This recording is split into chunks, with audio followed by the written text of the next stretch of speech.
اب ایک مسئلہ یہاں پر ہمیشہ بیان ہوتا ہے، وہ یہ ہے کہ حضرت خدیجہ الکبریٰ رضی اللہ تعالی عنہا کی عمر کیا تھی۔ آپ کو معلوم ہے، آپ کو بھی یہی یاد کروایا گیا، مجھے بھی یہی یاد ہے کہ حضرت خدیجہ کی عمر 40 سال تھی، رسول اللہ صلی اللہ علیہ وسلم کی عمر 25 سال تھی۔ لیکن یہ جو 40 سال کی عمر ہے یہ ہمارے ہاں مشہور تو ہو گئی، لیکن حضرت خدیجہ کی مختلف عمریں موجود ہیں، یعنی ان میں سے ایک عمر 28 سال کی بھی بیان کی جاتی ہے حضرت خدیجہ کی، یعنی جب رسول اللہ سے آپ کا نکاح ہوا آپ 28 سال کی تھی، رسول اللہ کی عمر 25 سال کی تھی، اور اسی طرح مختلف روایات ہیں۔ آپ کو معلوم ہے کہ سیدہ عائشہ صدیقہ رضی اللہ تعالیٰ عنہا کا نکاح رسول اللہ سے ہوا۔ اب وہ جو عمر ہمارے ہاں 9 سال کی بیان کی جاتی، میں تو اس سے سیدھی بات ہے کہ اختلاف کرتا ہوں، اور میں نے اس پر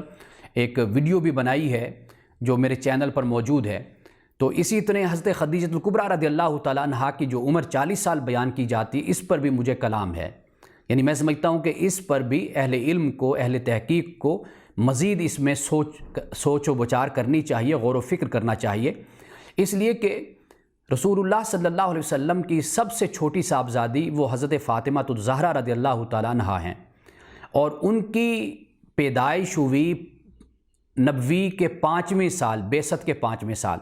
یعنی رسول اللہ صلی اللہ علیہ وسلم کی عمر اس وقت 45 سال تھی، اور حضرت خدیجہ کی عمر 60 سال کی تھی، یعنی 60 سال کی عمر میں سیدہ کائنات فاطمہ الزہرا رضی اللہ تعالیٰ عنہا کی پیدائش ہوتی ہے۔ تو اس لیے تھوڑا سا اس پر غور و فکر کرنا چاہیے، ہمیں دیکھنا چاہیے۔ بعض روایات ایسی ہوتی ہیں کہ جو ہمارے ہاں بہت زیادہ مشہور ہو جاتی ہیں، اور لوگ پھر اسی کو ہی آگے بیان کرتے چلے جاتے ہیں، پھر وہی کتابوں میں بھی آ جاتی ہیں۔ تو میرا اس پہ کلام ہے، اور یعنی آپ یوں سمجھ لیجئے کہ میری ریزرویشنز ہیں اس پر، کہ اس پر مزید تحقیق کی جانی چاہیے کہ حضرت خدیجہ کی عمر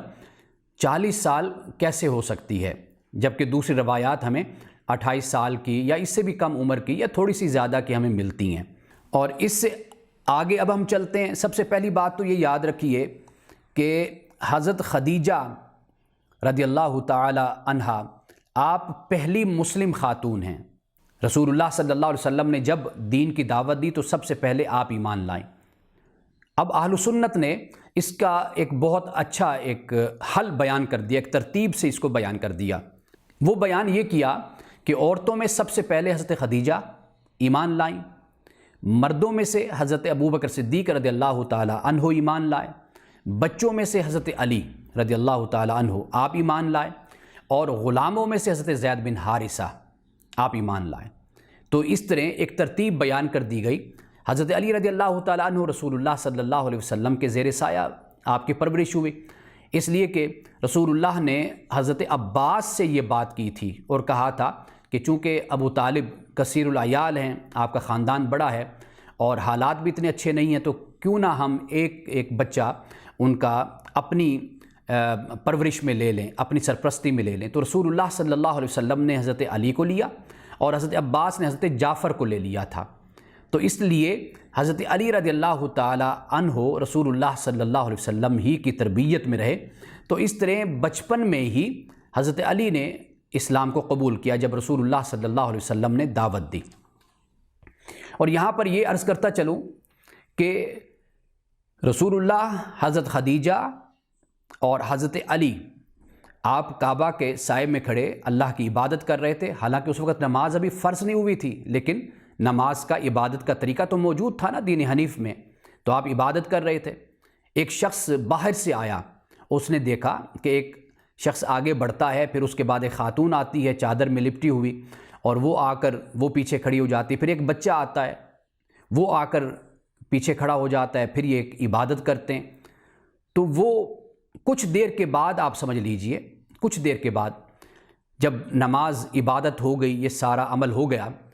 تو اس نے پھر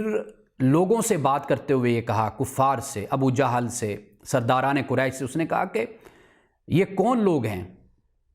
اسے بتایا گیا کہ یہ محمد ہیں جنہوں نے نبوت کا اعلان کیا ہے، یہ خدیجہ ان کی زوجہ ہیں، اور یہ ان کا بھتیجا، ان کا کزن ہے، چچا زاد ہے، ابو طالب کا بیٹا علی ہے۔ اس شخص نے کہا کہ میں نے ان لوگوں کے چہروں پہ اتنا سکون اور روحانیت دیکھی ہے اور اتنا اطمینان دیکھا ہے، مجھے ایسا لگتا ہے کہ عرب میں کوئی انقلاب آنے والا ہے، کوئی تبدیلی آنے والی ہے یہاں پر۔ تو یہ حضرت خدیجہ ہیں کہ جنہوں نے سب سے پہلے اسلام قبول کیا تھا، اور رسول اللہ صلی اللہ علیہ وسلم کے ساتھ آپ کی جو رفاقت ہیں، رفاقت آپ کی تقریباً 25 سال یعنی کم از کم 25 سال بنتی ہے، اس لیے کہ 10 نبوی میں حضرت خدیجہ کا وصال ہو جاتا ہے۔ حضرت خدیجہ اور حضرت ابو طالب دونوں کا انتقال یعنی یکے بعد دیگرے ہو جاتا ہے۔ پہلے حضرت ابو طالب فوت ہوتے ہیں، پھر کچھ ہی دن کے بعد حضرت خدیجہ کا انتقال ہو جاتا ہے 10 نبوی میں۔ تو اس طرح رسول اللہ صلی اللہ علیہ وسلم کے ساتھ جو آپ کی رفاقت کا عرصہ بنتا ہے، یہ تقریباً 25 سال کا عرصہ بن جاتا ہے۔ آپ کے انتقال سے پہلے 3 سال شیب ابی طالب میں گزرتے ہیں۔ شیب ابی طالب یہ وہ عرصہ ہے 3 سال کا کہ جب بنو قریش نے، تمام قبائل نے مل کر، قریش کی جتنی بھی شاخیں تھیں سوائے بنو ہاشم کے، سب نے مل کر بنو ہاشم کے خلاف سوشل بائیکاٹ کیا، جسے ہم معاشرتی مقاطعہ عربی زبان میں ہم کہتے ہیں، یعنی سماجی مقاطعہ۔ تعلقات بالکل ختم کر دیے، تجارت ختم ہو گئی، ملنا جلنا ختم ہو گیا، ایک دوسرے کے دکھ اور خوشی میں شریک ہونا یہ ختم ہو گیا۔ تو 3 سال کا آپ عرصہ اندازہ کریں کہ 3 سال کا عرصہ شیب ابی طالب میں گزرا۔ شیب ابی طالب کیا ہے؟ در حقیقت یہ ایک گھاٹی کا نام ہے، پہاڑ کی ایک گھاٹی ہے جہاں پہ یہ تمام لوگ رہے۔ یہ بھی حضرت ابو طالب کا مشورہ تھا کہ ہم ایک ہی جگہ پر مل کر رہیں تاکہ ہم ایک دوسرے کے دکھ درد میں شریک ہو سکیں، ایک دوسرے کے مسئلے کو ہم حل کر سکیں۔ ہر قسم کا مقاطعہ کر دیا گیا۔ اگر کسی نے کوشش کی کہ یہاں تک شیب ابی طالب تک کوئی اناج پہنچا دیا جائے، کوئی اور چیز پہنچا دی جائے، لیکن کفار مشرکین نے نہیں پہنچنے دی۔ صحابہ اس بات کو بیان کرتے ہیں کہ ہم درختوں کی جڑیں کاٹ کر نکال کر وہ کھا لیا کرتے تھے، پتے کھاتے تھے، اور ہماری یہ حالت ہو گئی تھی کہ ہماری زبانیں، ہمارے منہ پک گئے تھے، چھل گئے تھے، یعنی جیسے زخم لگ جاتے ہیں۔ حضرت سعد بن ابی وقاص فرماتے ہیں، اپنے آخری وقت تک یہ بات بیان کرتے تھے، فرماتے تھے کہ میں رات کو سویا ہوا تھا، میری بھوک کا یہ عالم تھا کہ کوئی چیز میرے پاؤں سے ٹکرائی، یعنی مجھے لگی ایسے کوئی نرم سی تر سی چیز تھی، کہتے ہیں وہ میں کھا گیا۔ کہتے ہیں آج تک مجھے نہیں پتا کہ وہ تھی کیا چیز جو میں نے کھائی تھی، جو میں نگل گیا تھا، یعنی یہ بھوک کا عالم تھا۔ آج بھی آپ دیکھتے ہیں نا ایتھوپیا یا دوسرے ایسے ممالک جہاں پہ غربت یا جو جنگ زدہ علاقے ہیں، افلاس زدہ علاقے ہیں، وبا زدہ علاقے ہیں، اللہ تعالیٰ مامون اور محفوظ فرمائے ہم سب کو، ہمارے ملک کو، ہمارے اس خطے کو، کہ یہ ایسا وقت ہوتا ہے کہ پھر ہم نے دیکھا کہ بچے پھر جو بھی پانی ملا وہ پی لیا، اور جو کھانے کو ملا وہ کھا لیا، اور پھر کس طرح کی بیماریاں ان کے اندر پھوٹ پڑیں، کیا مسائل ان کے اندر پیدا ہو گئے۔